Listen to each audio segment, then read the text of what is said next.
In a beautiful corner of Africa, nestled between rolling green hills and shimmering rivers, lies the village of Nuru.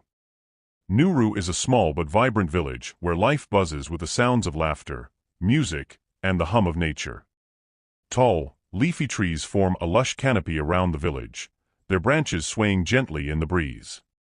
The air is always fresh and filled with the sweet scents of blooming flowers and ripe fruits. Birds chirp merrily in the treetops, and the clear, cool rivers sparkle like strings of diamonds under the bright sun. The people of Nuru are friendly and hardworking. They spend their days farming, fishing, and crafting beautiful things with their hands. In the evenings, they gather around fires to share stories, sing songs, and enjoy each other's company. Colorful huts with thatched roofs line the village paths, each one a home filled with warmth and love.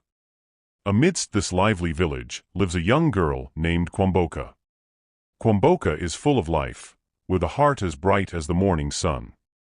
She has a beaming smile that can light up even the cloudiest day and eyes that sparkle with kindness and curiosity. Kwamboka loves to help everyone around her. Whether it's carrying water from the river for her grandmother, helping a neighbor plant seeds in their garden, or comforting a friend with her cheerful stories, Kwamboka is always ready to lend a hand. Her friends and family adore her for her helpful nature and her joyful spirit. Kwamboka's best friends love to sit with her under the big baobab tree in the village center, listening to her tales of far-off lands and magical adventures. Even the elders enjoy her company, often saying that her stories remind them of their own childhoods. Kwamboka dreams of a future where she can do even more for her village. She hopes to learn many new things and use her knowledge to help her community grow and thrive. Her love for her village and its people is as deep as the rivers that flow around Nuru, and she believes that together, they can overcome any challenge. In this peaceful and close-knit village, Kwamboka's cheerful presence is like a bright ray of sunshine, touching the hearts of everyone she meets. Her friends and family adore her for her helpful nature and her joyful spirit. Kwamboka's best friends love to sit with her under the big baobab tree in the village center, listening to her tales of far-off lands and magical adventures. Even the elders enjoy her company, often saying that her stories remind them of their own childhoods. Kwamboka dreams of a future where she can do even more for her village. She hopes to learn many new things and use her knowledge to help her community grow and thrive. Her love for her village and its people is as deep as the rivers that flow around Nuru, and she believes that together, they can overcome any challenge. In this peaceful and close-knit village, Kwamboka's cheerful presence is like a bright ray of sunshine, touching the hearts of everyone she meets. One sunny morning, the village of Nuru was buzzing with excitement. The annual festival was just a few days away, and everyone was busy preparing. The festival was the biggest event of the year, filled with dancing, singing, and delicious food. At the heart of these celebrations was the chief's precious drum, an ancient and beautiful instrument that had been in his family for generations.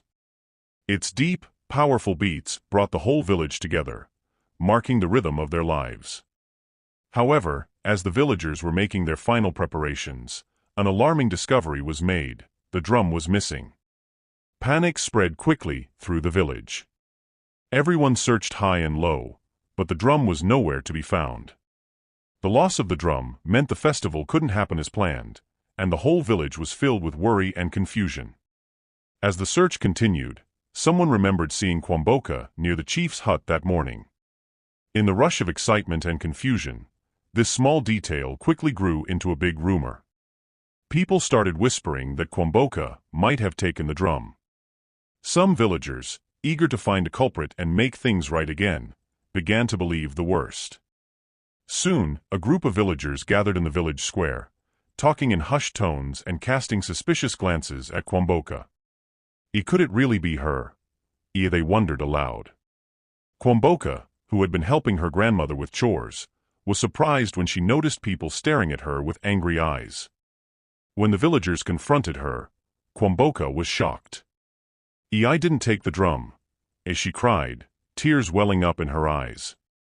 She tried to explain that she had only been near the chief's hut to pick up some herbs for her grandmother. But the villagers, caught up in their fear and frustration, were not ready to listen. As the day wore on, more and more villagers joined in, convinced that Kwamboka was the thief. They gathered in a large, angry crowd, demanding justice for the stolen drum. Even though Kwamboka's closest friends and family tried to defend her, their voices were drowned out by the shouts of the mob. The villagers, driven by their need to find the missing drum and save their festival, decided to take matters into their own hands. They believed that punishing Kwamboka would somehow bring back the drum and restore their happiness. Despite her desperate pleas of innocence, the mob grew angrier and more determined. In their rush to find someone to blame, they forgot about Kwamboka's kindness and the many times she had helped them. They saw her not as the cheerful, helpful girl they knew, but as someone who had wronged them. The sun was setting, casting long shadows over the village, and the mood grew darker as the villagers' anger reached its peak. In the midst of all this chaos, Kwamboka felt alone and scared. She didn't understand why her village had turned against her, but she knew she had to stay strong. Deep inside, she still hoped that someone would listen and believe in her innocence. As the mob's anger reached its highest point, they decided they could wait no longer. Fueled by fear and frustration, they seized Kwamboka and accused her loudly of stealing the drum. Kwamboka tried to explain again, but her words were drowned out by the shouting. Tears streamed down her face as she pleaded, "I didn't take it.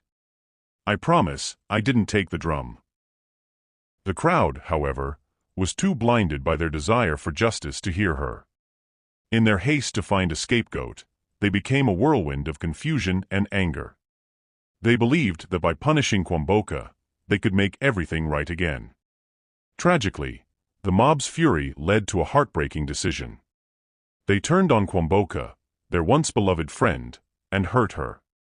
In their minds, they were protecting their village and restoring order, but in reality, they were making a terrible mistake. It wasn't until it was too late that the villagers began to realize what they had done. The cries of anger turned into gasps of horror as they saw Kwamboka lying hurt and silent. A heavy silence fell over the village as the villagers, one by one, understood the gravity of their actions. The cheerful, kind-hearted girl who had always been there for them was now gone because of their rushed judgment and lack of trust. Kwamboka's family and friends were devastated. They could hardly believe that their village had turned on Kwamboka so quickly and so cruelly. The sadness that hung over Nuru was deep and painful. Everyone felt the weight of their actions, and the joyful preparations for the festival came to a halt. The villagers were filled with guilt and sorrow. They gathered in small groups, whispering about how they had been wrong. They realized they had let fear and suspicion lead them astray, and they hadn't given Kwamboka a chance to prove her innocence. Just as the village was grappling with their grief and shame, news came that changed everything. The chief's son, while exploring near the edge of the forest, stumbled upon the missing drum hidden in the bushes. The real thief, a mischievous monkey known for its habit of taking shiny objects, had taken the drum and hidden it away. When the villagers heard this, their hearts sank even further. They realized that Kwamboka had been telling the truth all along. The anger and suspicion that had led them to accuse and hurt her were based on a terrible mistake. The truth had been right there, waiting to be found, but they had been too quick to judge and too slow to listen. The chief himself was deeply saddened. He called the villagers together in the square and, with tears in his eyes, spoke of the great wrong they had done to Kwamboka. He reminded them of her kindness, her love for the village, and how they had failed to stand by her when it mattered most. Although Kwamboka was no longer with them, her spirit and the lessons she taught remained strong in the hearts of the villagers. The festival, now filled with both sorrow and remembrance, became a time to honor her memory. The villagers decided to dedicate the festival to Kwamboka, celebrating her life and the kindness she had always shown. In her honor, they vowed to never let such a tragedy happen again. They promised to always seek the truth, to listen carefully, and to stand up for what was right, no matter how difficult. Kwamboka's story became a powerful reminder of the dangers of false accusations and the importance of justice and fairness. From that day forward, the villagers of Nuru worked hard to be more understanding and patient. They created a new tradition where every year, They would gather to share stories about Kwamboka and reflect on the values she embodied. They taught their children to be kind, to think before they judged, and to always look for the truth. Kwamboka's name became a symbol of bravery and goodness, and her legacy continued to inspire generations. The village of Nuru learned to cherish the bonds that held them together and to ensure that such a mistake would never be repeated. Kwamboka's story teaches us the importance of understanding and patience. It reminds us that we should never jump to conclusions or judge someone without knowing all the facts. We must always seek the truth and be willing to forgive. This story also highlights the power of community and the need to stand up for what is right, even when it is difficult. Though Kwamboka's story is a sad one, it is also filled with hope. It shows us that even from great mistakes, we can learn and grow. The village of Nuru came together in the end, united by the lessons Kwamboka's life and legacy taught them. It reminds us that kindness and fairness are the foundation of a strong and loving community.